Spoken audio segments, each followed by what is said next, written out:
Welcome back to Packs and Picks. In the previous video, we opened 6 packs of Bloomburrow for our third sealed pool for this set. In this video, we're going to go over some of the versions of the deck that I came across as I was deck building and the deck that I ultimately ended up on. This was a really interesting pool, not because it was necessarily challenging to find a good deck, but because I think there was actually a few options for some good decks in the pool. So I'm excited to hear if you out there pulled any interesting ideas from the pool itself. But let's go ahead and dive right into a couple of the versions of the deck and talk about some of the things that I saw as I was deck building. So the first one that I want to lay out here is a blue-white version of the deck. There's a couple reasons why I started looking at blue-white to begin with. One, we had 2 copies of this Plume Creed Mentor, and we just had some good flyers, so I wanted to go the classic route and see what blue-white flyers had to offer. So we'll lay that out right now. And we also had some good white rares to play with. So let's kind of lay this out for us here. I also had 2 copies of Lupin Flower Village for our mana base if we go into white. So one of the reasons I wanted to try to build a white deck was for our mythic rare in Warren War Leader. So 4/4 for 4. And we can make rabbit creature tokens, and we can pump our team up with Warren War Leader. So I wanted to try to find a way to build with this. And then we also had the Whiskervale Forerunner, another rare in our pool. So cares about getting targeted by spells and effects, and then can go dig up mana value 3 or less creatures from our deck. So we had some good rares. We also got this Valley Flood Caller here. So cares about casting non-creature spells and then pumps up our birds and our rats and otters and things in the blue tribe. So this was the blue-white version of the deck. We do have a little bit of interaction in the form of Banishing Light as a removal spell. But other than that, we just have some combat tricks and Shore Up and Crumb and Get It. Not much in the way of direct interaction with our opponent. And then also you'll notice that we're really stacked up at the 3 and 4 drop slot, and we have virtually no plays in the early turns of the game. So this is what turned me off from going with the blue-white ultimately as the version of the deck.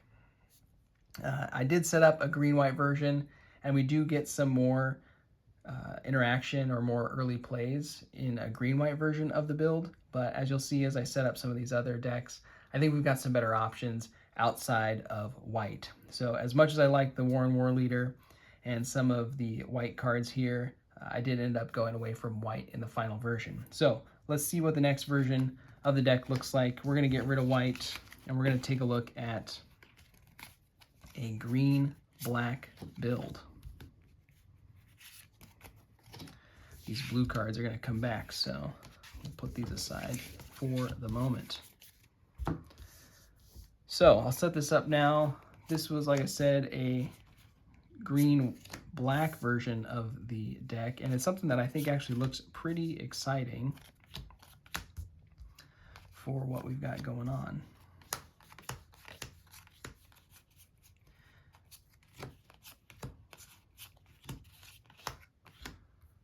All right. So if you remember from the pool, we opened 3 copies of Savor, and that definitely was a note for me as I was going through deck building.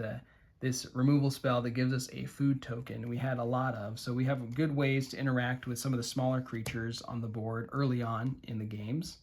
So I liked that. Also in green, we get a decent number of combat, or not combat tricks, but fight effects. So we've got Polywallop over here, which is a one-way fight effect. We also have Hunter's Talent, which comes in and lets us fight. We've got the Longstock Brawl as well. So between our removal in black and our fight effects in green, I feel like we've got a pretty good package here of interaction with our opponent. And then as far as the creature side goes, there's no big heavy hitters in the creature end, but we do have this Honored Dray Leader. And this is what made me think about going into green-black, because the Honored Dray Leader cares about squirrels, and more specifically food. So we've got the 3 copies of Savor, we've got a Baker's Bane Duo, we've got some means to get food in the deck, or out of our deck, and I think that could be a good way to synergize with the Dray Leader. I've also put some of the changelings in the deck, in the Bark Form Harvester and the 3-Tree Mascot. because we don't have squirrels really anywhere else. So between the squirrels in the changelings and the food coming from our removal spells, that can pump up the Dray Leader. And then you also notice I've snuck in a blue splash in Vren the Relentless. So this is a 4-cost 3/4 rare, and really as our opponent's creatures die, it's turning them into rat creature tokens for us. So I really like this because it's online with what our deck is doing. So we're going to be killing lots of stuff between the fight effects and these saber effects. We already have some rats elsewhere in the deck in the form of like the Persistent Marshstalker, the 2 Daggerfang duos, and I feel like that is going to help grow the rat tokens from Vren. We also can leverage the Barkform Harvester and the 3-tree mascot. So between the Honor Dray Leader and Vren, we're kind of on this squirrel and rat tribal synergies going on in the deck. The one thing I don't like about this deck is that it does seem like it's very all in on these 2 creatures, and that if those get answered, we don't really have a lot else going for us in the game. So I think this is for more the risky version of the deck. So if you're a little risk averse, maybe don't go with this version of the deck. There is one other version though, a little safer, that I think we could go with, and that's a blue-black version of the deck. And I'll set that up right now and show you what that looks like. So we're going to get to keep a lot of the black interaction from our saber cards.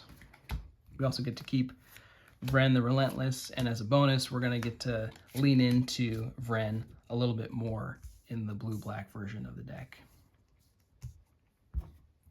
All right, so some of our blue cards from earlier are coming back. And then we also get a little bit of top end as well. All right, so here's the blue-black version of the deck. We lose some of those fight effects, a little of the interaction that we had from green, but what we do pick up are a couple copies of Shore Up. So we can use this to protect Vren or protect our threat on the board.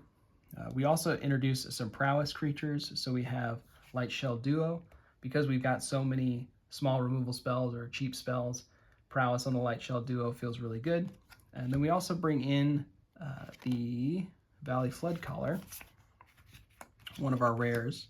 So 3-cost 2/2, and this is kind of has pseudo prowess for our rats. So this is another way that we can kind of lean more heavily into Vren.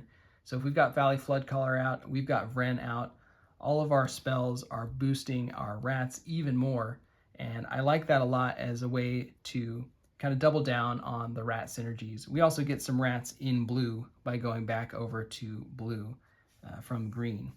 So this is the ultimate version of the deck that I'm going to go with. A little safer, I think, a little leans more heavily into the synergies of the rats and what I like most out of the pool. But I want to hear what your thoughts are on the pool.